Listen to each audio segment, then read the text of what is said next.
রূপকথা চিৎকারে থানায় উপস্থিত প্রত্যেকের নাজেহাল অবস্থা। মাটিতে গড়াগড়ি দেবার জোগাড় হয়েছে কাঁদতে কাঁদতে মেয়েটার। সারফারাজকে কিছুতেই লকআপে ভরতে দেবে না সে। একদিকে বাইরের কৌতূহলী রিপোর্টারের চাপ, অন্যদিকে বাচ্চার অহেতুক কান্নায় নিয়াজ মোর্শেদ নিজের ক্রোধ আর সংবরণ করতে পারলেন না। বোধ বৃদ্ধিহীনের মতো সারফারাজকে নিজের রোলার স্টিক দিয়ে আরো কিছুক্ষণ বেধড়ক পেটালেন। এহেন নিষ্ঠুর দৃশ্যে রূপকথা লাফিয়ে লাফিয়ে চিৎকার করে উঠল, কিন্তু নির্বিকার নির্ভর হয়ে শক্ত হয়ে দাঁড়িয়ে রইল সারফারাজ। রূপকথা শেষ পর্যন্ত সহ্য করতে পারল না এই নির্মম দৃশ্য। ক্ষিপ্ত হয়ে নিয়াজ মোর্শেদকে এলোপাতারি কিল খামচি দিয়ে হাতে কামড় বসিয়ে নিয়াজ মোর্শেদের বাহুতে এক প্রকার ঝুলে রইল সে। ব্যথায় নিয়াজ মোর্শেদ হাত ঝটকা দিতেই দূরে ছিটকে পড়ল রূপকথা। পাশের কাঠের চেয়ারের সাথে লেগে কপালের কাছে বেশ খানিকটা কেটে ফিনকি দিয়ে রক্ত ছুটল। ক্লান্ত ব্যথার্ত সারফারাজ গুঙিয়ে বলে উঠল, আপনাকে আমি ছাড়ব না অফিসার। ও আমার আমানত, ওকে আঘাত করে বড্ড ভুল করে ফেলেছেন আপনি। এর জন্য চরম মূল্য চুকাতে হবে আপনাকে। নিয়াজ মোর্শেদ দাঁতে দাঁত পিষে সারফারাজের মুখে এক ঘুষি বসিয়ে ধমকে শুধালো, কি করবি তুই? শরীরের গরম রক্ত রিমান্ডে নিয়ে একদম ঠান্ডা করে দেব। পাছায় যখন গরম ডিম ঢুকবে তখন এত তেজ থাকবে তো? শালা জানোয়ার কোথাকার! নিয়াজ মোর্শেদের ঘুষিতে আঘাতে ঠোঁট ফেটে রক্ত বেরিয়ে এলো সারফারাজের। পুরো মুখ ভর্তি রক্ত।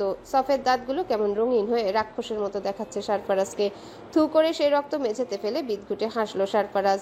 এরপর ফিস ফিস করে পুনরায় বলল, আমি তোকে খেয়ে ফেলবো অফিসার, জাস্ট খেয়ে ফেলবো। পারলে আমাকে মেরে ফেলিস, নয়তো তুই বাঁচবি না। এবার যেন নিয়াজ মোর্শেদের রক্ত ছলকে উঠল। নিজের গান বেল্টের খাবলি থেকে রিভলভার নিয়ে সারফারাজের কপালে চেপে ধরতে পুরো থানা পিনপতন নীরবতায় ছেয়ে গেল।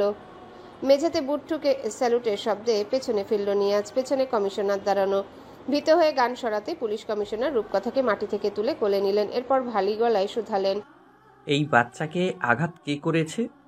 সারফারাজ নিয়াজ মোর্শেদের দিকে আঙ্গুল তাক করে বলল, এই মানুষরূপী জানোয়ারটা ওকে আঘাত করেছে। কমিশনার সারফারাজের চেহারার পানে নজর দিল। এবার ছেলেটার চেহারা দেখেই ভয় লাগছে। পুরো শরীর রক্তে মাখামাখি। নিয়াজ তাকে এভাবে মেরেছে তা নিয়াজের এলোমেলো ইউনিফর্ম দেখেই বোঝা যাচ্ছে। কমিশনার মুখে কাঠিন্য ভাব এনে নিয়াজ মোর্শেদের সামনে দাঁড়িয়ে শাসালেন, নিজের লিমিটে থাকুন নিরাজ সাহেব। দুটো অপরাধ একসাথে করেছেন আপনি। প্রথমত এই বাচ্চাটাকে আঘাত করে, দ্বিতীয়ত আসামিকে বেধড়ক পিটিয়ে। রিমান্ড জারি হওয়ার আগেই আপনি তাকে এইভাবে মারধর করতে পারেন না। তাছাড়া বয়স এখনও 18 হয়নি, কিশোর। যেখানে আদালত নিজেই ওর শাস্তি নিয়ে কনফিউজ থাকবে, সেখানে আপনি শাস্তি দেবার কে? নিয়াজ মোর্শেদ মাথা নত করে চুপ রইল, কিন্তু কমিশনার উত্তরের আশায় আবারও ধমকে উঠল। কি হলো? অ্যান্সার দিন। নিয়াজ আমতা আমতা করে বলল, স্যার, ও আমাকে হুমকি দিচ্ছিল বারবার। হুমকি দিলেই এভাবে মারবেন? আর সে অযথা আপনাকে হুমকি কেন দিতে যাবে? এখানে উপস্থিত এতগুলো পুলিশকে এসে হুমকি দিচ্ছে না, আপনাকে কেন দিবে? আগের থানাতেও আপনার রিপোর্ট খুব খারাপ দেখেছি আমি। আসামিদের প্রতি একটু সহৃদয় হন, ওরাও মানুষ। নিয়াজ মোর্শেদ চোরা চোখে সারফারাজের পানে তাকিয়ে আবারও চোখ সরিয়ে উত্তর করল, সরি স্যার। কমিশনার নিজের পকেট থেকে রুমাল বের করে রূপকথার কপাল মুছতে মুছতে শুধালো, তো তোমার ভাই হয়? কান্না থামিয়ে মাথা নাড়ালো রূপকথা। কমিশনার নরম গলায় শুধালেন, তবে কি হয় তোমার? এভাবে কাঁদছিলে কেন ওর জন্য? রূপকথা পুলিশ কমিশনারের দুই হাত চেপে ধরে ফুপিয়ে কেঁদে উঠে বলল, ও আমার সেভিয়ার। ওকে ছেড়ে দাও। ওকে নিয়ে আমি বাড়ি চলে যাব। প্লিজ ওকে ছেড়ে দাও। এখানে ওই আঙ্কেল ওকে খুব মারছে। আমার ভয় করছে, এভাবে মারলে সারফারাজ মরে যাবে না? মেয়েটির কান্নায় কমিশনারের বুকে চিনচিনে ব্যথার উদ্রেক হলো। মেয়েটির গোটা গোটা হাতের স্পর্শে চোখে জল জমলো। পলক ঝাপটিয়ে সেই জল লুকিয়ে বলে উঠল, ও অপরাধ করেছে, ও তো বাড়ি যেতে পারবে না মামনি। তোমার ঠিকানা বলো, আমি তোমাকে বাড়িতে পৌঁছে দেব। আমার বাড়ি আমি চিনি না। রূপকথার উত্তরে অবাক হলো কমিশনার। চিন্তিত ভঙ্গিতে শুধালো, তোমার বাবা মা কোথায় থাকেন? দুই হাতে চোখের জল মুছে আধো বলিতে রূপকথা বলল, আকাশের তারা হয়ে গেছে, আমি ওর কাছে থাকি। কমিশনার ঘটনা বুঝতে পেরে কিছুক্ষণ স্তব্ধ রইলেন। এরপর কোমল স্বরে বললেন, তুমি আমার সাথে যাবে? তড়িৎ মাথা নেড়ে রূপকথা সারফারাজের পানে আঙ্গুল নির্দেশ করে বলল, আমি ওর কাছে থাকবো, আর কোথাও যাব না। কমিশনার বুঝলেন পুরো বিষয়, তাই আর না ঘাটিয়ে নিয়াজ মোর্শেদকে আদেশ দিলেন, মেয়েটাকে সহ লকআপে রেখে দিন। আজ রাতটুকু মেডিকেলের সেলে থাকার ব্যবস্থা করুন ওদের। আর বাচ্চাটাকে ভয় ভীতি দেখিয়ে ডিস্টার্ব করবেন না কেউ। যদি মেয়েটির কান্না আবার আমার কানে যায় তবে সবাই এর জন্য জবাবদিহিতা করতে বাধ্য থাকবেন। নিয়াজ মোর্শেদ বাদ সেদে বলে উঠলেন। কাল সকালে ওকে কোর্টে চালান করতে হবে স্যার। মেয়েটা কিছুতেই ওকে ছাড়ছে না। এভাবে একটা বাচ্চা এমন ভয়ানক ক্রিমিনালের কাছে কিভাবে রাখবো স্যার? কমিশনার শুকনো হাসলেন, এরপর বললেন, শিশুরা ভালোবাসার কদর সব চাইতে ভালো বোঝে নিয়াজ সাহেব। আমরা যাকে ভয়ানক খুনি ভাবছি সে এই মেয়েটির রক্ষকর্তা। তাই বেশি না বুঝে যা করতে বলেছি তাই করুন। নিজ কার্যালয়ে বসে বসে রূপকথার কথা এক মনে ভেবে চলেছেন কমিশন। মেয়েটির বড় বড় চোখ, গোলাপি ঠোঁট, শ্বেতশুভ্র গায়ের রং আর মায়াবী চেহারা তার হৃদয়কে ক্ষতবিক্ষত করছে। নিজের সন্তানের কথা মনে পড়তেই চিৎকার করে কাঁদতে ইচ্ছা করছে, কিন্তু পুরুষ চাইলেই কাঁদতে পারে না। হৃদয় ব্যথায় টনটন হলেও মুখে হাসি ফুটিয়ে চলতে হয়, নইলে মানুষ খেতাব দেয় কাপুরুষ। হঠাৎ সেলফোনের শব্দে ধ্যান ভাঙল তার। স্ক্রিনে মেড সার্ভেন্টের নাম্বার দেখে হতাশা মিশ্রিত শ্বাস ফেলে ফোন তুললেন তিনি। ওপাশ থেকে অল্প বয়সী মেয়েদের উত্তেজিত আওয়াজ পাওয়া মাত্রই কমিশনার বললেন, আমি আসছি। ফোন কেটে সমস্ত চিন্তা ভুলে ছুটে চললেন বাংলো অভিমুখে। থানার কাছাকাছি হয় বেশি সময় লাগলো না বাসায় পৌঁছাতে। ঘরে ঢুকে এলোমেলো ভাঙচুর করা জিনিসের ছড়াছড়ি দেখতে পেলেন মেঝে জুড়ে। ড্রয়িং রুমে এখনো ফুল ভলিউমে টিভি চলছে। দৌড়ে যেতে নিলেই সিরামিকের একটা মগ ছুটে এসে তার কপাল বরাবর লাগলো। কপাল চেপে ধরে দৌড়ে বেডরুমে গিয়ে ডেকে উঠলেন। রেখা। স্বামীর গলা পেয়ে সার্ভেন্টকে ছাড়িয়ে দৌড়ে এসে কমিশনারের শার্টের কলার টেনে ধরে হাউমাউ করে কেঁদে বলে উঠলেন, ওখানে আমার বাচ্চাকে এনে দাও সুফিয়ান। ও ভয় পাচ্ছে, ও কাঁদছে, আমার ছোট বাচ্চাটা কাঁদছে, আমাকে এক্ষুনি এনে দাও। সহধর্মিনীর এমন উন্মাদনা দীর্ঘ 8টি বছর ধরে সহ্য করতে করতে সুফিয়ান চৌধুরী যেন পাথরে পরিণত হয়েছে। অধিক আদরের একমাত্র সন্তানকে হারিয়ে মস্তিষ্ক বিকল রোগে ভুগছেন রেখা। সুন্দর কোনো মেয়ে বাচ্চা দেখলে উন্মাদ হয়ে ওঠেন। কোনোভাবেই এই হাইপার অ্যাক্টিভিটি কমানো যায় না। শেষমেশ উপায় হিসেবে হাই ডোজের ঘুমের ওষুধ নয়তো ইলেকট্রিক শক। কতদিন চলবে এই বেদনার্ত খেলা? রেখাকে বুকে চেপে মাথায় হাত বুলিয়ে শান্ত করলেন সুফিয়ান চৌধুরী। এরপর আহত মেয়েটি সে বলল, টিভিতে সুভান গ্যাং হত্যার নিউজ দেখতে দেখতেই উনি হঠাৎ চিৎকার করে উঠলেন আমার বাচ্চা বলে। এরপর থেকেই এমন চলছে স্যার, কোনোভাবেই ম্যানেজ করা যাচ্ছে না। সুফিয়ান কি মনে করে স্ত্রীকে বললেন, আমার সাথে থানায় যাবে রেখা? চকচকে চোখে মুখে হাসির রেখা ফুটিয়ে রেখা বাচ্চাদের মতো করে বলল। ওখানে তুনতুন আছে। চোখের জল আড়াল করে সুফিয়ান বললেন। হ্যাঁ। রেখা আর অপেক্ষা করতে চাইল না, সুফিয়ানকে বগল দাবা করে থানা অভিমুখে ছুটল। মেডিকেল সেলের বেডে সারফারাজকে পেছন থেকে গলা জড়িয়ে ধরে বসে আছে রূপকথা। বাবা মায়ের পর এই মানুষটি তার আশ্রয়স্থল। মানুষটির সাথে তার কি সম্পর্ক রূপকথা জানে না, শুধু জানে মানুষটি তাকে আগলে নিয়ে রক্ষা করতে জানে। সারফারাজ ছাড়া রূপকথা যাবার কোনো জায়গা নেই, রূপকথা যেতেও চায় না। সারফারাজ যেখানে যাবে সেও সেখানেই যাবে। মা ছাড়া যেমন সন্তানের চলে না, সারফারাজ ছাড়াও রূপকথা চলবে না। কিন্তু নিয়তি কি লিখে রেখেছে তার জন্যে? রূপকথার কাটা জায়গায় হাত বুলিয়ে গভীর নজরে পরখ করে চলেছে সারফারাজ। অজানা ব্যথায় বুকটা কেমন যেন করে উঠছে। মেয়েটা সামান্য ক্ষততে কি নামে ব্যথার? নিজের রক্তাক্ত কেটে যাওয়া হাত রূপকথার মাথায় বুলিয়ে সারফারাজ নরম গলায় শুধালো। অনেক লেগেছে তাই না? মাথা দুলিয়ে রূপকথা বলল। আমার লাগেনি, আমার অনেক লেগেছে তাই না? স্মিত হেসে সারফারাজ রূপকথার গাল টিপে বলল। আমারও লাগেনি। সারফারাজের ঠোঁটের ক্ষততে উৎসুক হয়ে ছোট বাচ্চা সুলভ অল্প হাত বুলালো রূপকথা। ব্যথায় চোখ বুজে ফেললো সারফারাজ। সেটা দেখে দ্রুত হাত সরিয়ে রূপকথা বলল, আমরা বাড়ি যাব কবে? সারফারাজ জানে সে আর বাড়ি ফিরবে না। আজীবন তাকে সাজা ভোগ করতে হবে। একটা নয়, দুটো নয়, অনেকগুলো মানুষের প্রাণ নিয়েছে সে। আইন এতটা উদার নয় যে তাকে কিশোর বলে সহজে মাফ করবে। তপ্ত কম্পিত শ্বাস ছেড়ে সারফারাজ রূপকথার পানে নজর দিল। এরপর ব্যথিত স্বরে বলল, আমি আর এই কঠিন দেওয়ালের ভেতর থেকে বের হতে পারবো না রূপকথা। তাহলে আমিও এখানে থাকবো। এখানে সব দৈত্য দানবের বসবাস। তুমি তো রাজকুমারী। রাজকুমার কি করে দৈত্যদের সাথে বাস করে বলো তো? তুমি তাহলে সব দৈত্য মেরে দাও। এবার গলা ধরে এলো সারফারাজের। রূপকথার এলোমেলো চুলের ঝুঁটি বেঁধে দিতে দিতে সারফারাজ বলল, আমি নিজেই তো একটা দৈত্য রূপকথা। ছোট রূপকথা সারফারাজের কথার গভীরতা পরিমাপ করতে পারল না। তার কাছে কথাটা মজার মনে হলো। ছোট গোল গোল হাত দুটো দিয়ে মুখ চেপে খিলখিল করে হাসলো রূপকথা। সেই হাসির পানে তাকিয়ে সারফারাজ শুধালো, আমাকে ছাড়া থাকতে পারবে তুমি রূপকথা? নিজের ছোট হাতের আজলায় সারফারাজের দুই গাল ধরে রূপকথা আদুরে ভঙ্গিতে বলল, আমি তোমাকে ছেড়ে কোথাও যাব না। সাফরাজ। এমন সময় একজন কনস্টেবল এসে সারফারাজকে ডেকে বলে উঠল। কমিশনার আসছেন। সারফারাজ ভীতিহীন রূপকথার হাত চেপে ধরে বসে রইল।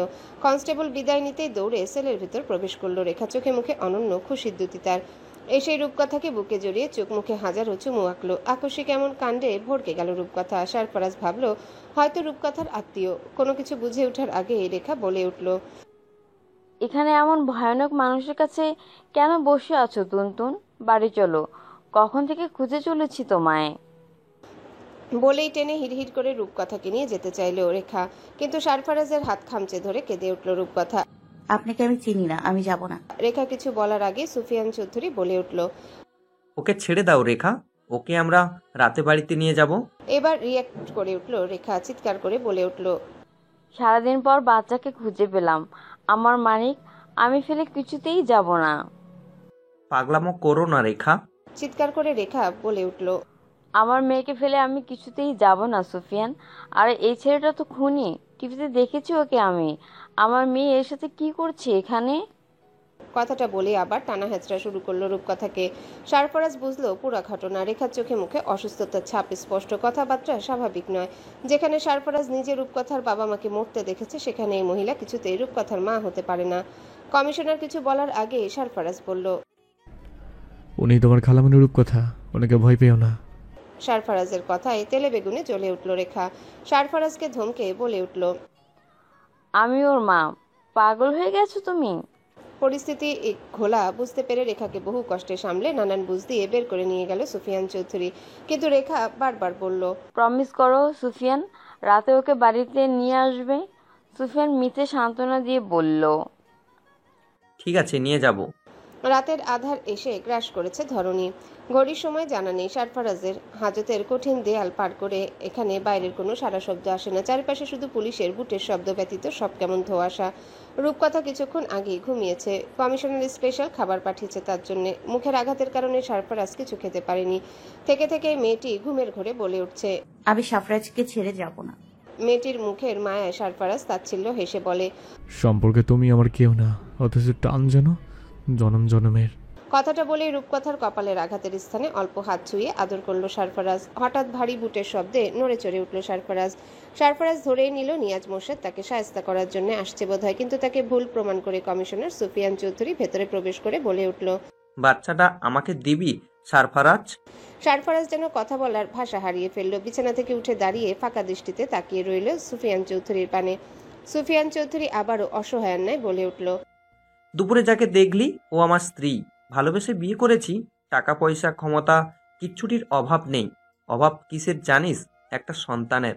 সারফারাজ অবাক হয়ে শুনতে লাগলো কমিশনারের কথাগুলো। কমিশনার রূপকথার ঘুমন্ত মুখের পানে তাকিয়ে আবারও বলল। বিয়ের 14 বছর পর মা হয়েছিল রেখা। মা হতে পেরে কি খুশিই না হয়েছিল সেই দিন। দীর্ঘ প্রতীক্ষার পর রেখার কোল আলো করে ফুটফুটে এক কন্যা সন্তান এলো আমাদের। কিন্তু ভাগ্যের নির্মম পরিহাসে 5 বছর বয়সে মেয়েটা রোড অ্যাক্সিডেন্টে আমাদের ছেড়ে চলে গেল। রেখার সামনেই ঘটেছে এই দুর্ঘটনা। চোখের সামনে নিজ সন্তানের নির্মম মৃত্যু সইতে পারেনি সে। সাথে সাথেই ব্রেন শর্ট হয়ে সেন্সলেস হয়ে গেছে। এরপর থেকে আগের সেই হাসি খুশি শান্তশিষ্ট রেখা হারিয়ে গেছে। সেই রেখা বেঁচে আছে, সে বদ্ধ উন্মাদ বিক্ষিপ্ত চঞ্চল। কথাগুলো বলতে বলতে কেঁদে ফেললেন কমিশনার। সে সারফারাজের হাত চেপে ধরে সিক্ত গলায় আবারও বললেন। তোর কোনো ভবিষ্যৎ নেই সারফারাজ। মেয়েটার যাবার কোনো জায়গা নেই তোর অবর্তমানে। তোর তোর জেল হবে যাবজ্জীবন। এতগুলো বছর কে দেখবে এই বাচ্চাটাকে? তোর সাথে সাথে এই ফুটফুটে বাচ্চাটাকে কতদিন জেলে রাখতে পারবি তুই? কোর্টে রায় হলে তোকে পাঠানো হবে সংশোধনাগারে, আর ওই বাচ্চাকে দেয়া হবে কারোর হেফাজতে। মেয়েটা হুট করে মানিয়ে নিতে পারবে সেসব? বিবেক বুদ্ধি দিয়ে একবার মেয়েটার ভবিষ্যৎ ভেবে দেখ। সারফারাজ মাথা নত করে নীরব রইল। মন এত ভার কেন হচ্ছে এসব শুনে? রূপকথা তার কেউ না, তবুও তাকে ছাড়তে মন সায় দেয় না কেন? মেয়েটাকে দেখার পর থেকে রেখা অস্বাভাবিক আচরণ করছে বাসায়। বাচ্চার জন্য রান্না করছে, ঘর গুছাচ্ছে, তুনতুনের কাপড় বের করে গুছিয়ে রাখছে। আচরণ একদম স্বাভাবিক। নিজের স্ত্রীকে দীর্ঘ 8 বছর পর এমন হাসি খুশি দেখে বড্ড লোভ হচ্ছে জানিস। মোটেও এমনি এমনি মেয়েটাকে নিয়ে যাব না।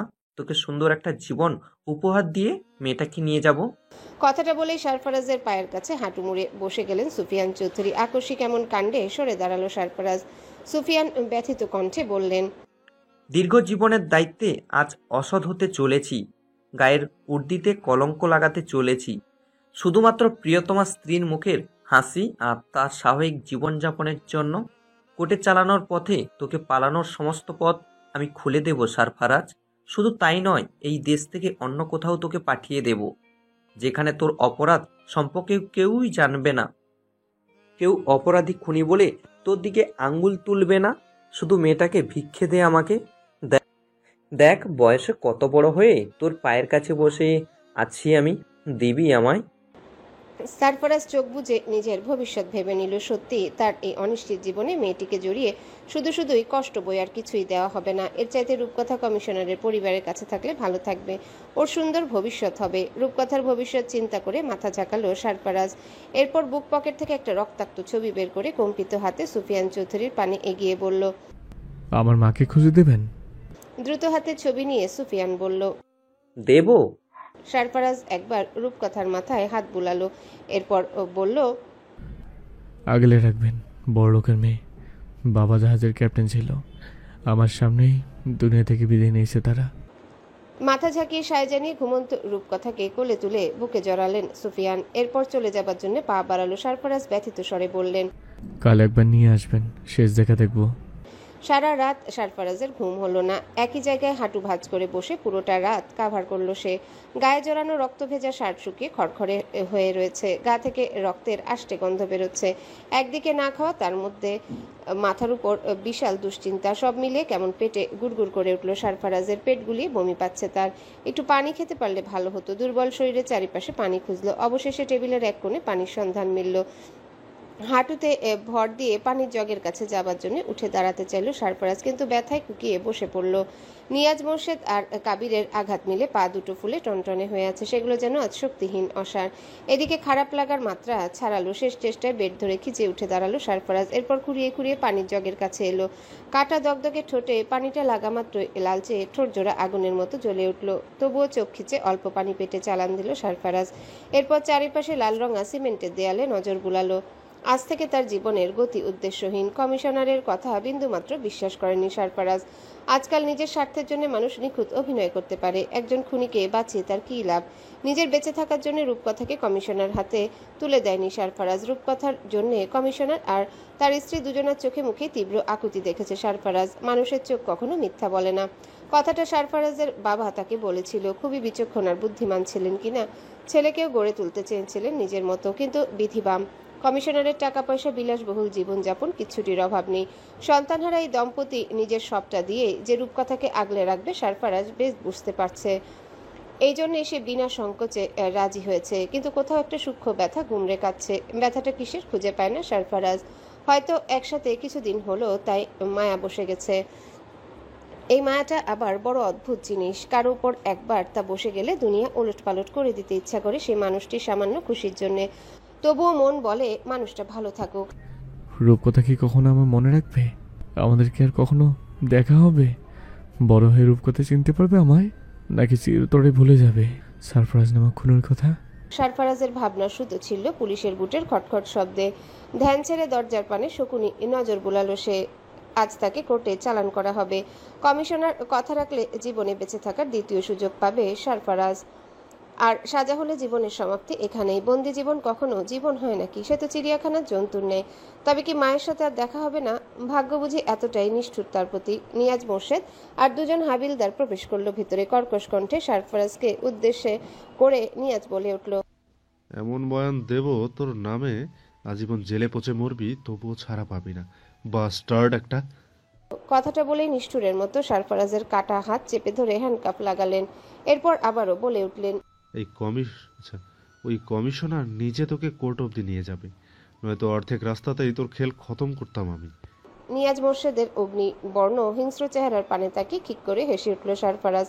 এরপর টিপ্পনি কেটে বলল, এত রাগ কেন আমার উপর অফিসার? সুবহান মারতে পকেট খালি হয়েছে এজন্য? নিয়াজ মোর্শেদ ঘুষি উঁচিয়ে বলল, কালকের কথা ভুলে গেছিস? কোনো প্রতিক্রিয়া দেখালো না এমন গালিতে সারফারাজ শুধু অগ্নিচোখে তাকে শীতল কণ্ঠে বলল, আমার 50 বছরের জেল হলেও তোকে দুনিয়া থেকে টপকে দেবো আমি। এরপর আরো 50 বছর সাজা কাটবো। কত নিঃশংস মৃত্যু তোর জন্য কল্পনা করে রেখেছি আমি, তা তুই ভাবতেও পারবি না। এই যে হুমকি ধমকে দিচ্ছিস না, সময় হলে এগুলো তো শ্যাটার ভেতর দিয়ে দেবো, বুঝতে পারছিস? সারফারাজের কথায় হাবিলদার দুজন মাথা নিচু করে ফেলল, কিন্তু সাপের মতো ফসফস করে নিয়াজ গর্জে উঠল, হ্যালো বন্ধুরা, পরবর্তী পার্ট খুব তাড়াতাড়ি আসবে, তো সবাই অপেক্ষায় থাকো। আর চ্যানেলটি যারা এখনো সাবস্ক্রাইব করনি তারা পরবর্তী পার্ট দেখার জন্য চ্যানেলটি সাবস্ক্রাইব করে রেখো। ধন্যবাদ সবাইকে, আমাদের সাথেই থেকো।